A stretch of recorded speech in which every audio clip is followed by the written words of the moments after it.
Sheikh chilli यूं तो मूर्खता भरे काम ही करता था, लेकिन इस बार उसने अपने दिमाग का ऐसा इस्तेमाल किया कि हर कोई दंग रह गया।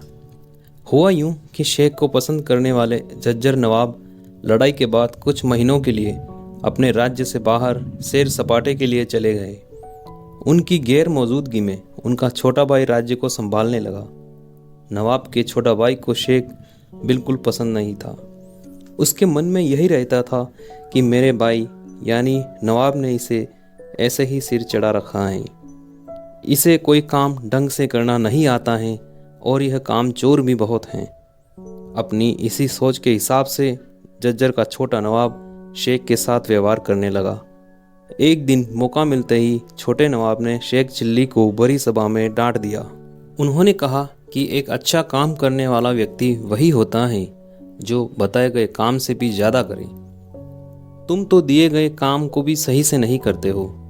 छोटे नवाब ने आगे कहा कि तुम घोड़ों को अस्तबल तक ले जाकर उन्हें बांधते भी नहीं हो। कुछ सामान उठाते हो तो तुम्हारे पैर कांपने लगते हैं। कोई भी काम तुम मन लगाकर क्यों नहीं करते? जवाब दो। सभा में मौजूद सभी लोग शेख चिल्ली को पड़ी डांट सुनकर खूब हंसने लगे। डांट सुनने और सभी लोगों को खुद पर हंसता हुआ देखकर शेख चिल्ली सभा से चुपचाप चला गया। कुछ दिनों बाद शेख राजमहल के सामने से गुजर रहा था। छोटे नवाब की नज़र जैसे ही उस पर पड़ी, उन्होंने तुरंत उसे अपने पास बुला लिया। छोटे नवाब ने शेख को कहा, जल्दी से जाकर किसी अच्छे हकीम को ले आओ, हमारी बेगम की तबीयत खराब है। जवाब में सिर हिलाते हुए शेख चिल्ली हकीम को ढूंढने के लिए निकल पड़ा। कुछ देर में शेख वहाँ एक हकीम और कब्र खोदने वाले मजदूरों के साथ पहुंचा। उसने मजदूरों को महल के पास ही कब्र खोदने के काम में लगा दिया। तभी छोटे नवाब वहाँ पहुँचे और गुस्से में कहने लगे कि मैंने सिर्फ हकीम को ही बुलाया था। तुम कौन हो और कब्र क्यों खोद रहे हो? यहाँ किसी की भी मौत नहीं हुई है। यह सुनते ही जवाब में शेख चिल्ली ने कहा, जनाब, इन्हें कब्र खोदने के लिए मैंने कहा है, क्योंकि आपने कहा था कि अच्छा काम करने वाला इंसान बताए गए काम से भी ज़्यादा करता है। मैंने भी आपकी बेगम की बीमारी की बात सुनकर उससे संबंधित सभी संभव चीज़ें कर दी हैं। इस बात को सुनकर गुस्से में छोटे नवाब महल के अंदर चले गए।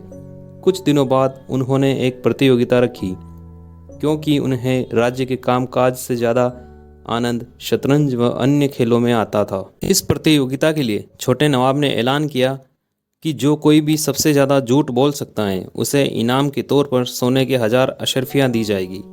इस घोषणा को सुनते ही झूठ बोलने वाले लोग प्रतियोगिता में हिस्सा लेने के लिए पहुंच गए। प्रतियोगिता के दौरान एक झूठे व्यक्ति ने छोटे नवाब से कहा कि साहब, मैंने भैंसों के आकार से भी बड़ी चींटियाँ देखी हैं, वो भी ऐसी जो भैंस से भी ज़्यादा दूध देती हैं। छोटे नवाब ने कहा, हाँ, ऐसा बिल्कुल हो सकता है। फिर दूसरे झूठे ने कहा कि रात को रोजाना मैं उड़कर चांद तक पहुंचता हूं और फिर सुबह होते ही मैं धरती पर लौट आता हूं। इस बात पर छोटे नवाब ने कहा, शायद तुम्हारे पास कोई जादुई शक्ति हो, इसलिए ऐसा हो सकता है। इन दोनों के झूठ के बाद एक मोटे आदमी ने कहा कि मैंने तरबूज के बीज निकल लिए थे, उस दिन से मेरे पेट के अंदर तरबूज उग रहे हैं। रोज एक तरबूज पककर फटता है और मेरा पेट भर जाता है। मुझे खाना खाने तक की ज़रूरत नहीं पड़ती है। यह सुनते ही छोटे नवाब ने कहा कि इसमें क्या बड़ी बात है, तुमने कोई चमत्कारी ताकत वाले बीज खा लिए होंगे। ऐसे कई सारे झूठ सुनने के बाद शेख चिल्ली ने छोटे नवाब से कहा कि साहब, आपकी आज्ञा मिले तो मैं भी इस प्रतियोगिता में कुछ अपनी प्रतिभा दिखाऊं। छोटे नवाब ने उसका मजाक उड़ाते हुए कहा, तुम और प्रतिभा? इतना सुनते ही शेख चिल्ली जोर जोर से हंसने लगा कि आपसे बड़ा इस पूरे राज्य में बेवकूफ़ नहीं है। आपको तुरंत सिंहासन छोड़ देना चाहिए, क्योंकि इस पर आपका कोई अधिकार नहीं है। शेख चिल्ली की बात सुनते ही पूरी सभा में शांति छा गई। फिर छोटे नवाब ने गुस्से में कहा कि इस आदमी के दुस्साहस के लिए इसे गिरफ्तार कर लो। उसके बाद छोटे नवाब से शेख चिल्ली ने कहा कि तुम तुरंत मुझसे माफ़ी मांग लो, वरना मैं तुम्हारा सिर काट कर अलग कर दूंगा। यह सुनते ही शेख चिल्ली हाथ जोड़कर बोलने लगा, सजा आखिर किस बात की? यहाँ प्रतियोगिता हो रही है और सबसे बड़ा झूठ बोलना है। मैंने वैसा ही किया है। क्या कोई मेरे झूठ का मुकाबला कर सकता है? आप इसे झूठ से अधिक कुछ न समझे।